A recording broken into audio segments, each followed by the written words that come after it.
Can you see my mouse? Yes. There's two, for the start off, we'll talk about these two bars here. There's the bar at the top left, and that is currently, it is tracking the population of your people. How many little people you have in the world. You have these little people, they're currently living, there's some living in this house, there's some in the world. When this population bar reaches the top, you get a new God pack. Simple as that. Couldn't be simple. How you get that population bar to the top is completely up to you. At the moment it's tracking population, later on it's going to be tracking other stuff. The more, at this stage in the game, the more people you have, the more of this stuff you have. It's called belief, and that fuels your God powers. Everything you do as God in the land costs that belief. So, the loop, the mechanic is more people, more belief, more God powers, more destruction, more cruelty, and kindness. And that's the loop I want to get into. Now, let's just go through and talk about the most simple and most basic God power. Every God power has lots of nuances to it, and this most simple one is called Scotland. And we've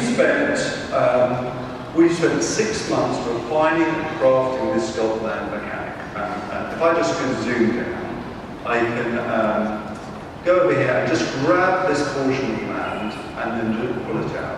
You can do that, and you can be very, very fine with the adjustment to it, or you can do what we call speed sculpting, and this allows you to kind of move the land very fast. That's going to be important with multiplayer. I'll show that off later. As this bar goes up, your sculpting powers improve. We then give you something called smart sculpting, and smart sculpting just allows you to double-click the mouse and just do very quick, sensible sculpting. And then as your sculpting improves more, you're able to move, we do something called cliff sculpting.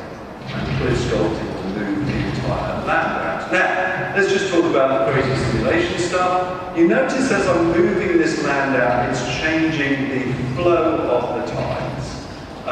The flow of the tide dictates the wind direction. That wind direction will change the weather. This is what I mean by little tiny changes all adding together to make a bigger change off. Also, we try to make the world as dynamic as possible.